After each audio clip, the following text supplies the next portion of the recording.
Vou contar mais uma linda história a partir de agora. Só que eu quero fazer antes um pedido para você. Se inscreva no canal. É um gesto tão simples para você e tão significativo para o canal. Entra no canal, se inscreva, curta, põe o teu joinha, acione o sininho. Para nós isso é muito importante. O canal ganha força e muito mais histórias a serem contadas. Por favor, se inscreva no canal. Agora, prepara o coração, porque a história de hoje é linda.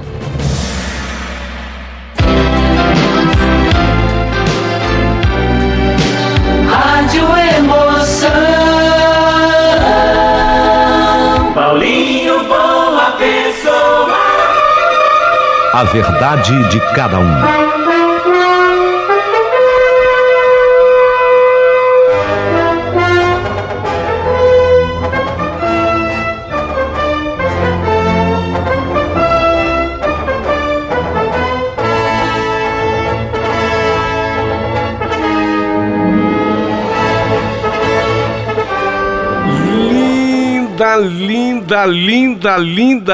Linda essa história.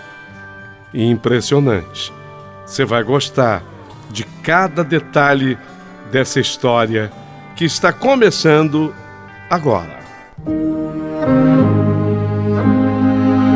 Meu querido amigo Paulinho Boa Pessoa, eu tinha me formado em publicidade, feito até uma boa faculdade, viu? Mas fiquei muito desanimado quando eu saí em busca de trabalho lá na minha cidade e não encontrei nada que fosse interessante. Eu vi que lá na minha cidade a maioria das empresas sequer sabiam a importância de um publicitário. E o máximo que havia surgido foi o dono de uma emissora de rádio acenar para mim com a possibilidade de eu criar textos para os seus clientes. Eu até cheguei a abraçar a oportunidade que surgira, mas diante do salário tão pequeno e ter ouvido do meu pai o seguinte comentário: Evaristo, vem cá. Evaristo, vem cá, filho, vamos conversar. Evaristo, foi para isso que você estudou, é? Rapaz, presta atenção, Evaristo, eu não terminei nem o ginásio. Eu ganho 10 vezes mais que você, rapaz. Pô, pra isso aí que você estudou? Que porcaria, hein? Nossa, o comentário do meu pai foi infeliz demais. Nesse dia, eu me senti tão humilhado que eu peguei o meu salário que eu havia recebido na rádio. Pequeno, é verdade, o salário, mas eu peguei o salário inteiro e comprei as passagens para São Paulo. E fui com a cara e a coragem embora da minha terra. Mesmo assim, o meu pai dizia que com menos de 3 meses, ele volta. Vai para São Paulo fazer o quê? Com 3 meses ele está de volta. E a minha mãe chegou até a me pedir para que eu não fosse. Vai nada, filho, fica aqui. Aquele comentário que toda mãe faz, né? O pouco com Deus é muito. Mas eu pensava diferente. Eu era filhote empenado e tinha que abandonar o velho ninho. E foi assim que eu saí. E cheguei na Pauliceia chamada Desvairada.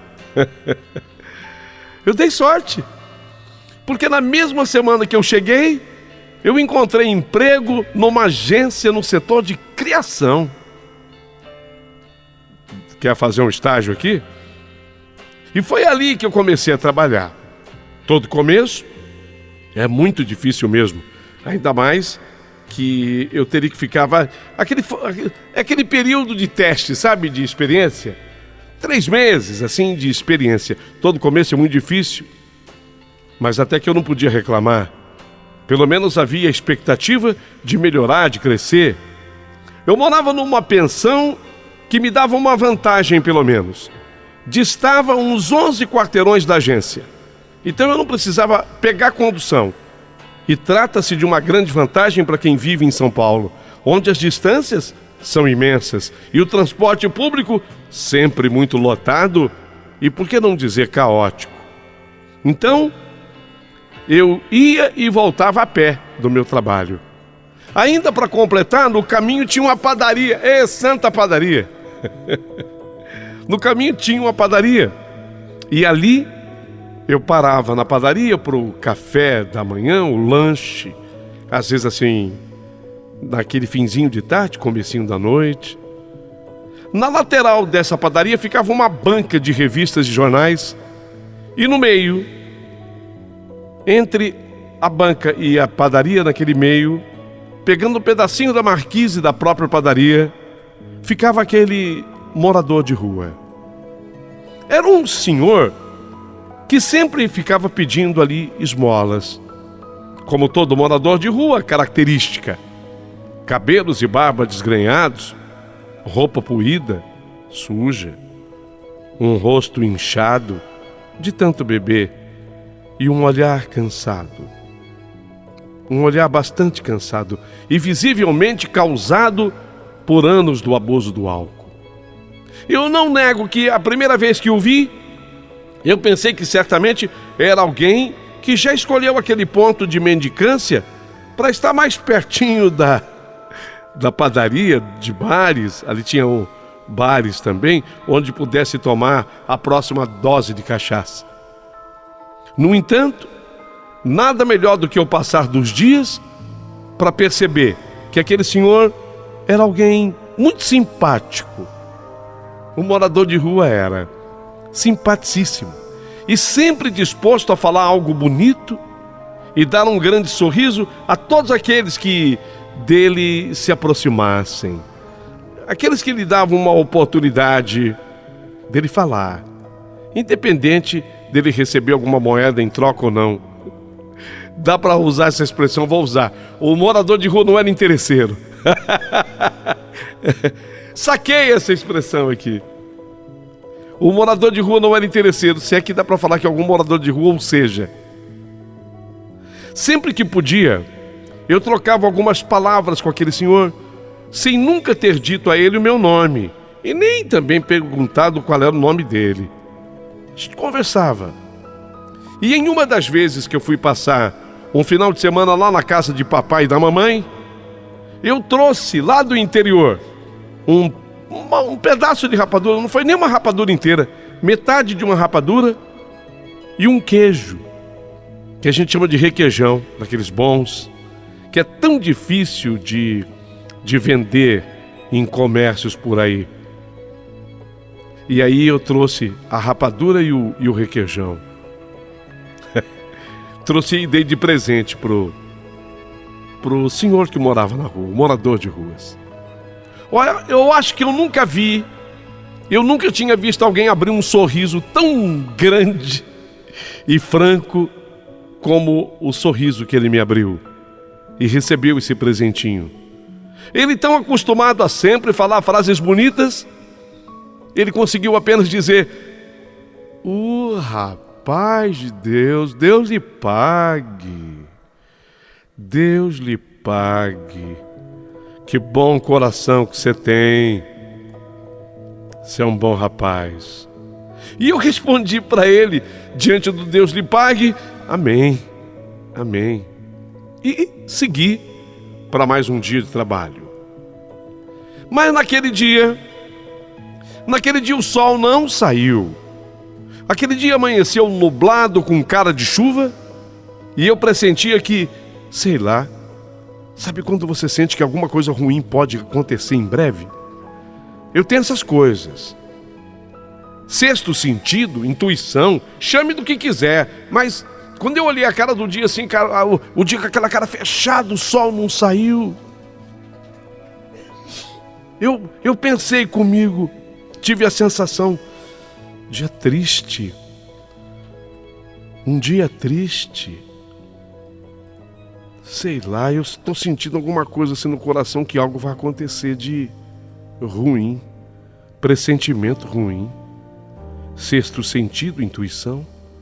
Então eu, preocupado com papai e mamãe, eu liguei pela manhã para minha casa, lá no interior. Tá tudo bem aí? Tá tudo bem. E você? Legal, tô saindo para trabalhar. Não, só liguei para saber. Nada de ruim com o papai, nem com a minha mãe e nem também com os meus irmãos, irmã e irmão. Eu segui então meu caminho para o trabalho. Quando eu passei próximo ao tradicional posto, onde aquele senhor ficava sentado, eu olhei assim para ele. Eu olhei para aquele senhor, um morador de rua, e eu vi que ele estava desesperado. Assim, ofegante, querendo puxar o ar. Eu passei pertinho dele, onde ele fica ali, sentado. Eu notei que ele estava desesperado. E ele fez assim um sinal com a mão, chamando-me, meio que pedindo um socorro com urgência. Eu mal pude me abaixar para compreender melhor suas palavras. E ele começou a falar do jeito que ele podia falar, ofegante, quase sem ar. Filho, eu não estou me sentindo bem. A língua dele parecia que estava enrolando. Eu não estou me sentindo bem. Eu acho que a minha hora está chegando, filho. Encontre você minha família. Olha, encontre você minha família e diga que eu perdoei a todos. Você diz que eu perdoei a todos e que eu peço que eles tentem também me perdoar. Entregue esses cadernos para minha filha Lourdes.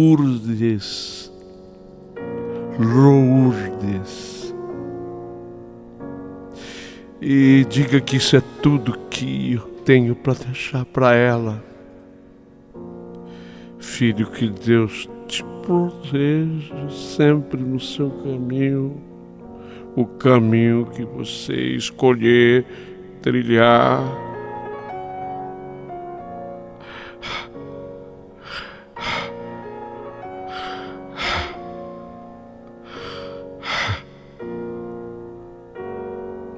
Parecia que ele apenas aguardava a minha chegada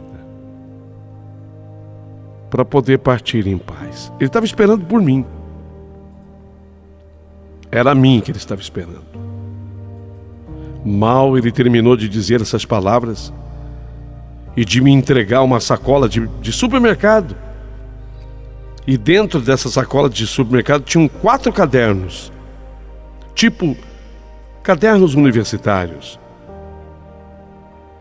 E eu percebi claramente que a sua respiração ficava cada vez mais fraca. E que ele já não estava mais entre nós.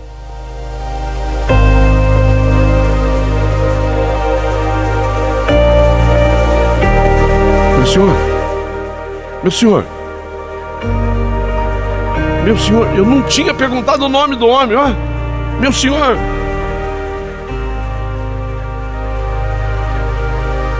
Que merda de publicitário sou eu. Eu até trouxe presente pra ele, eu não perguntei o nome dele. Meu senhor! Com a ajuda de outras pessoas que passavam pelo local, por favor, me ajuda aqui. Alguns clientes que saíam da padaria. Ainda tentamos acionar a unidade de resgate. Aliás, a unidade de resgate chegou muito rapidamente. Porém, quando o resgate chegou, ele já tinha falecido. Eu já sabia disso. Eu senti o momento que ele morreu. Então eu perguntei a um dos socorristas sobre o que iria acontecer com aquele senhor agora. E a resposta foi que, olha, o corpo será encaminhado para o IML, Instituto Médico Legal. E lá eles vão fazer os exames para determinar a causa mortis. E talvez vão aguardar alguns dias para aparecer algum familiar para tentar fazer o reconhecimento do corpo, né? Foi nessa hora que eu atinei, sabe? Eu estava com o celular assim na mão e eu resolvi fazer uma foto dele. Mesmo, ele estava morto já, mas eu fiz uma foto com o meu celular. Eu já estava atrasado para o meu trabalho e não pude aguardar mais tempo. Meu Deus, bem que eu senti que algo... Eu senti que alguma coisa ruim ia acontecer, era isso. Lá no meu trabalho não consegui me concentrar. Adiantei a criação de uns textos que eu estava fazendo, inclusive para a rádio mesmo. E pedi para a minha chefe, lá na agência, se eu podia sair um pouco mais tarde para almoçar e não voltar depois do almoço, porque eu tinha algo para resolver. A chefe, bacana ela me compreendeu, ela viu o meu esforço, ela viu que eu adiantei todo o trabalho e viu também que o assunto era sério. Eu não tive dúvida, eu fui até o IML, onde eu consegui, por sorte, conversar com um dos atendentes, ao qual apenas eu falei do senhor lá, daquele senhor. Ele queria saber quem era, eu dei mais ou menos o horário, tal, chegou, nossa, eu não sabia que chegasse tanta gente. Aí eu tinha a foto do celular, né? Você vê como é que foi importante. E era o comecinho daquele momento, sabe? Do celular assim, que vinha com câmera. Normalmente não tinha ainda, mas esse tinha já. Aí mostrei. Ah, sei quem é. E ele, o atendente, disse-me que, por incrível que parecesse, através da análise de suas impressões digitais, tinham chegado a uma conclusão. O nome dele era Sebastião de tal, de tal, de tal. E deu o sobrenome Sebastião de tal, de tal, de tal. 2 sobrenomes comuns. Ele perguntou o que eu era dele. E quando eu falei que eu o conhecia da rua, ele ficou admirado com o meu interesse. Nossa, não é comum uma pessoa fazer o que você está fazendo, não. Aí eu fiz a pergunta mais importante. Olha, mas até quanto tempo o ML pode esperar o aparecimento de um familiar, de uma pessoa assim que é encontrada morta na rua, sem identificação? Quanto tempo pode esperar para um enterro? Um enterro digno, eu digo. E ele me disse, em geral, os corpos permanecem aqui de 5 a 10 dias no ML. Ficam à espera de reconhecimento. Se não houver reclamação ou identificação, são enterrados sob o rótulo de desconhecidos ou indigentes. Então eu pedi àquele senhor que eu iria atrás da família daquele homem, que estendesse o prazo então máximo para 10 dias, por favor. O senhor pode estender para 10 dias? Antes desse período eu volto aqui para dar uma resposta para o senhor, negativa ou positiva, mas eu prometo que eu volto. É que eu preciso localizar a família desse senhor. Eu prometi a ele que eu iria fazer isso, você entende? Eu acho que o atendente lá do ML não estava habituado com esse tipo de atitude. Com base nessa única informação que eu tinha, e ele nem tinha certeza se o nome era aquele, mas mais ou menos se concluiu pelas impressões digitais que fosse Sebastião de tal de tal. Eu tentei pesquisar se eu encontrava alguma coisa sobre aquele senhor, porém, nossa, ele era homônimo de um monte de gente, não dava. Nome muito comum. Muito comum. Nossa, só tem homônimo, impressionante. Na volta para casa, eu peguei aquela sacola com os cadernos dentro e tive cuidado de ir passando página por página, e eu vi que o caderno era todo escrito com letras de quem havia estudado. Estranho. É diferente, né? A grafia de quem chega a uma faculdade, por exemplo, e de quem faz apenas o ginásio, a grafia é diferente. Quem faz uma universidade, uma faculdade, as letras são mais rápidas e deitadas e menos desenhadas. O que ele escrevia naquele caderno, ou naqueles cadernos, o que ele escrevia eram poemas. Mas não havia o nome de ninguém, nem endereço, caramba, não tem nada assim que me leve a algum lugar. Mas se podia dizer que tinha muita coisa bonita escrita ali. Será que foi ele que escreveu? Ou os cadernos já estavam prontos? Sei lá. Eu deduzi que fosse ele. E eu comecei a encarar aquele último pedido do senhor Sebastião. Eu resolvi escolher esse nome para ele e acreditar no senhor atendente do IML. Então eu comecei a encarar aquele último pedido do senhor Sebastião como uma verdadeira missão na minha vida. Eu ainda não sabia o que eu poderia fazer para encontrar a filha dele. Ele falou o nome, Lourdes. Ele teve esse cuidado de pronunciar com todas as letras, Lourdes. Mas seja lá o que fosse, eu faria o possível para que aqueles cadernos chegassem até a sua dona o quanto antes. E ele pudesse, aquele senhor pudesse ter um enterro digno. Eu tinha 10 dias para isso.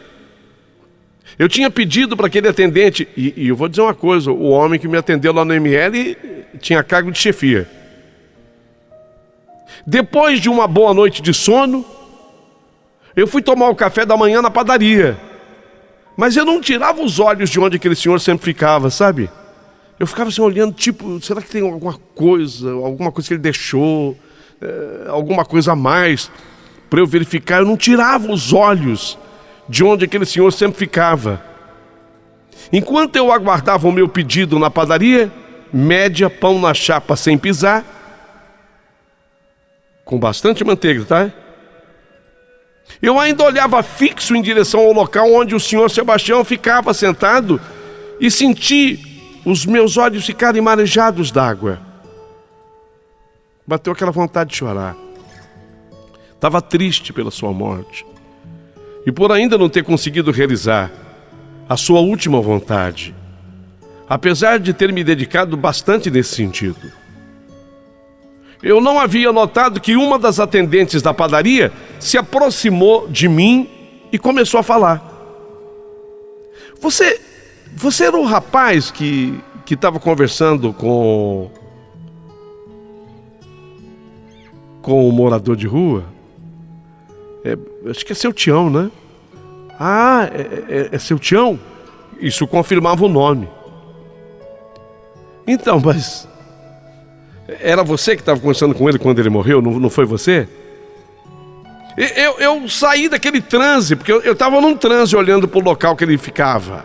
A minha mente voltou rapidamente para o meu corpo e eu lembrei de onde eu estava e o que fazia ali. Sim, sou eu, sim. Eu inclusive já tinha conversado com ele algumas vezes antes. Você também o conhecia? Não, assim, quer dizer, conhecer só de vista, né? Mas eu acho que todo mundo que trabalha aqui por essa região já viu apenas uma vez ou duas, sei lá quantas, e já ouviu pelo menos alguma vez sobre as lendas que envolviam o nome dele. Ah, perdão, meu nome é Evaristo e eu ainda sou muito novo por aqui. Eu ainda não ouvi nenhuma dessas lendas. Você poderia me dizer o que o pessoal fala? Nessa hora vi no crachá o nome da moça, Lindaura, atendente da padaria. E aí completei para ficar educado. Lindaura, você poderia me contar o que é que o pessoal fala? Rapaz, Evaristo, né? Falei, é Evaristo. Então, Evaristo, eu não sou assim nenhuma boa contadora de história. Eu não sei assim todos os detalhes, não. Fora que cada um que fala de um jeito, muda alguma coisa. Mas basicamente, eu já ouvi dizer que ele era um sujeito rico. Rico? Rico, Diz que eu não sei se empresário, engenheiro, advogado, sei lá, um negócio assim. Eu não sei bem, cada um que eu falei, cada um fala uma coisa. Tem gente que fala que era fazendeiro, outro fala que era engenheiro, outro fala que era empresário, outro fala que é advogado, que era doutor não sei do que, se é doutor por medicina, se é doutor por advogado, né? O pessoal que falava aí, que ele era doutor, e que ele teve uma briga com a família e largou tudo, e aí ele resolveu morar na rua. Bom, isso que eu estou falando para você é o que eu escuto falar. E se é verdade, né? A briga deve ter sido feia. Afinal de contas, ele largou tudo e foi morar na rua, né? Como é que um doutor, se ele era doutor mesmo, né? Como é que um doutor pode querer morar na rua? Eu ouvi a história contada assim, desse jeito, pela Lindaura, fiquei pensativo. Agradeci a Lindaura. E como a padaria estava sempre lotada, ela, coitada, teve que ir atender outras pessoas. Lindaura, pega uma coxinha para mim. Lindaura, você esqueceu a minha esfirra. O cafezinho saiu, Lindaura. Tadinha, ela tinha um monte de coisa para fazer. Mas eu captei todas essas informações, saí, ainda olhei bem no local que ficava, então era seu Sebastião mesmo, seu Tião. Saí e fui trabalhar. Mas eu tinha agora com o que pesquisar, né? Então eu comecei a colocar o nome que o atendente lá do IML me havia dito. Eu comecei a combinar através de pesquisa na internet, Google, por exemplo, com o seu respectivo sobrenome, e comecei a colocar como fazendeiro, médico, engenheiro, e fui colocando empresário, advogado, fui arriscando, né? O nome e profissões à frente, doutor, fui colocando. E quando eu coloquei advogado, apareceu um escritório que me chamou a atenção. Esse escritório tinha o mesmo sobrenome que o atendente do ML me passou. E o que me chamou a atenção era que no escritório tinha uma advogada chamada Doutora Maria de Lourdes. Doutora Maria de Lourdes. Lourdes, está escrito Lourdes, Doutora Maria de Lourdes, Maria de Lourdes, Maria de Lourdes, o mesmo nome, né, que o senhor Sebastião me havia dito. Lourdes era a filha dele. Será? Liguei para o telefone que aparecia no rodapé e fui prontamente atendido por uma secretária com a voz anasalada e de poucos amigos, assim, uma mulher bem objetiva. Pois não. E quando eu disse que gostaria de falar com a advogada, a doutora Maria de Lourdes, ela perguntou: o senhor é cliente ou foi indicado? Eu não podia perder tempo e falei, não, olha, eu não sou nem cliente nem fui indicado. O que eu quero tratar com ela é um assunto familiar. Senhor, o senhor pode me deixar o seu telefone? Peço para ela ligar. 2 horas depois, mais ou menos isso, 2 horas depois, eu recebi uma ligação no meu telefone particular. Uma voz feminina que passava uma sensação de tranquilidade falou: boa tarde, eu gostaria de falar com o senhor Evaristo. Oi, boa tarde, é o Evaristo mesmo. Pois não, o que gostaria? Oi, Evaristo, aqui quem fala é a doutora Maria de Lourdes. Hoje o senhor ligou no meu escritório e disse que quer tratar comigo um assunto familiar? O senhor poderia me dizer do que se trata? Senhora, doutora Maria de Lourdes, né? Desculpa se eu estiver enganado, viu, doutora, mas eu serei direto. Olha, eu conheci uma pessoa que eu não tenho certeza, mas eu acho que pode ser seu pai. Meu pai? Sim. Ele morava na rua, numa rua por onde eu sempre passo. E bem, eu estou falando sem nenhuma certeza, mas é que se esse senhor de fato era o seu pai, ele faleceu, sabe? E eu preciso tirar dúvidas com a senhora. Nossa, bastou que eu falasse assim para que a doutora Maria de Lourdes mudasse completamente a sua postura em relação a mim e a sua preocupação, tanto que ela falou: mas o senhor poderia vir no meu escritório para a gente conversar? Quando? Agora? Eu disse a ela, interrompendo inclusive o raciocínio dela: eu estou terminando aqui um trabalho, eu estou no trabalho. Vi que eram 17h45. E como eu ia até umas 18 e um pouquinho, eu disse que conseguiria chegar até umas 7 da noite. Tudo bem, eu o aguardo. Minha previsão de chegada, por volta de 18h40, 18h45, 19 horas. Fui preciso. Cheguei às 18h50. Eu estava no escritório de advocacia. Logo na entrada, onde ficavam duas atendentes, duas secretárias, eu vi alguns quadros com fotografias de diversas épocas dos advogados que já fizeram parte daquela sociedade. E algumas fotos muito antigas, pareciam verdadeiras pinturas pela semelhança física. Eram todos da mesma família. Eram todos da mesma família.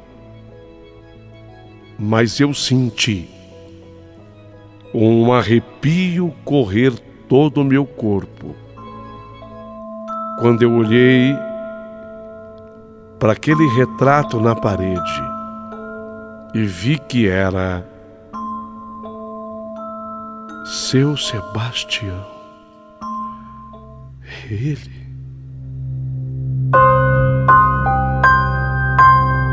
É ele mesmo. Muito mais novo, muito diferente, mas é ele. Muito bem vestido, estava num traje social, cabelos bem penteados, bem cortados, a barba feita, um discreto bigode. Mas é ele. Eu sempre fui um ótimo fisionomista. E eu reconheci na hora. Senti um arrepio correr o meu corpo. E até um tremor nas minhas mãos. É ele. É ele mesmo. Não tenho dúvida de que é ele. Eu já tinha sido atendido pelas secretárias. Eu aguardava apenas a comunicação do momento de ser atendido pela doutora Maria de Lourdes.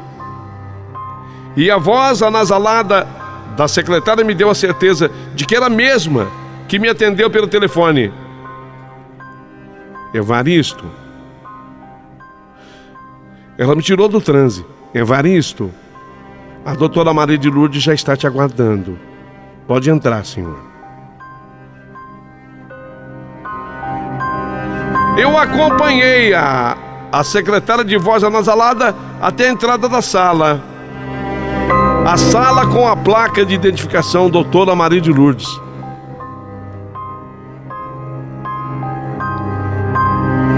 Entrei. Pessoalmente, as feições da advogada eram ainda mais semelhantes ao falecido do senhor Sebastião. Com uma voz altiva e segura de si, a advogada iniciou o diálogo. Boa noite já, né? Escureceu. Evaristo, Seja bem-vindo. Olha, Evaristo, é de conhecimento geral que meu pai era um alcoólatra e ele vivia pelas ruas da cidade. Porém, eu não tinha notícias dele pelo menos há 3 anos. Não conseguia mais encontrá-lo e nem ninguém da nossa família. Você tem notícias dele? Por favor, pode começar. Olha, antes até de eu começar, doutora Maria de Lourdes, eu gostaria que você visse a única fotografia que eu tenho aqui no celular. Só que eu peço desculpas porque a foto que eu vou mostrar, ele já tinha falecido, tá? Sem problema. Eu falei e já fui mostrando assim a tela do meu celular com a triste foto que eu tinha tirado. Ela pegou o celular das minhas mãos e bastou observar a fotografia para que os olhos dela se enchessem de lágrimas. A mão dela tremia um pouco. É ele. É ele. É o meu pai mesmo. É ele.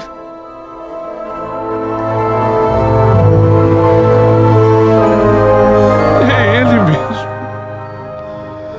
Aí ela colocou o celular sobre a sua mesa de trabalho. Ficou esperando o tempo passar para ver se ela melhorava a respiração, controlava melhor as emoções. Era ele, meu pai, mesmo nessa foto sem vida, sem brilho no olhar. É ele, ainda que ofuscado por esse rosto sofrido diante da dor da morte, e ainda que esteja usando essas roupas rasgadas, poídas, e esteja barbudo e com os cabelos desgrenhados. Eu não tenho dúvida, é ele, meu pai. Eu dei aquele suspiro de quem se sente cumpridor da sua missão. E tive o cuidado de não falar. Mas eu pensei, né? Eu tive cuidado de não falar, mas eu pensei, graças a Deus encontrei, né? Foi quando aproveitei o momento para entregar a ela a sacola com os 4 cadernos e transmitir a mensagem final do senhor Sebastião. Olha, doutora Maria de Lourdes, ele me pediu uma coisa muito importante, muito mesmo. E eu tenho que fazer o que ele pediu, sabe? Ele mandou eu dizer que ele perdoava todos, indistintamente todo mundo. Perdoava todo mundo.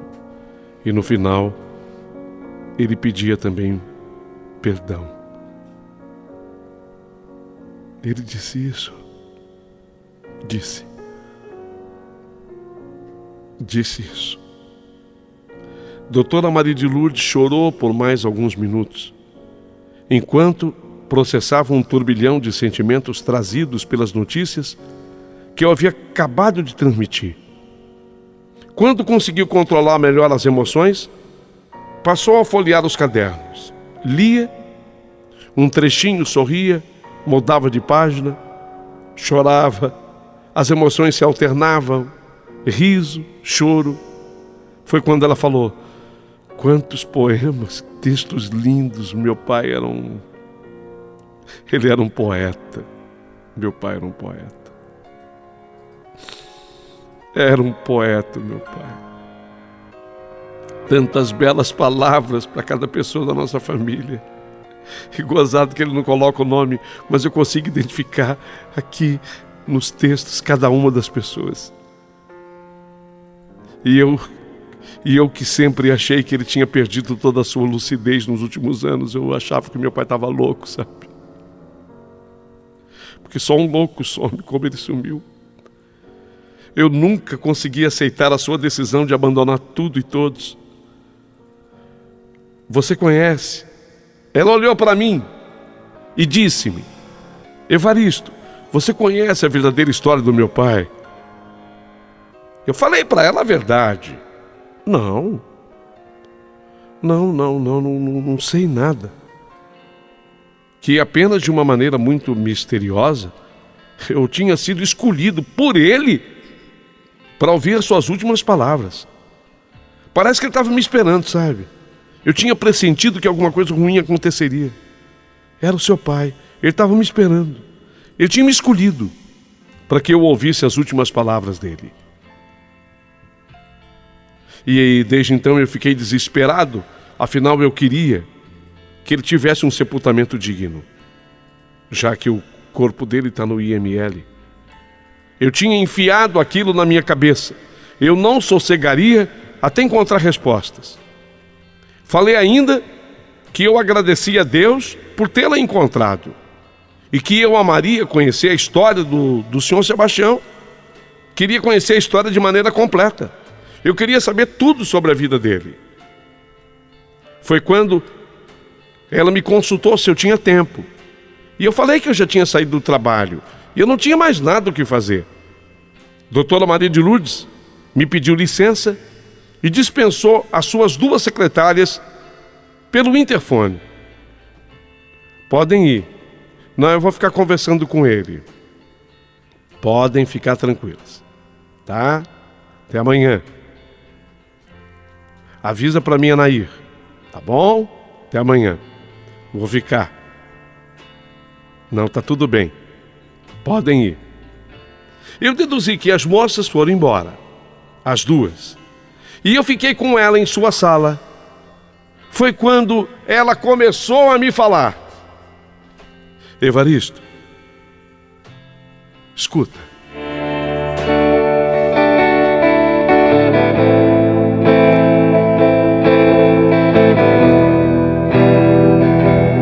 E o que ela me contou, meu Deus. E o que ela me contou, Senhor, meu Deus, você precisa saber. Mas nesse mesmo canal e nesse mesmo horário, amanhã, não perca.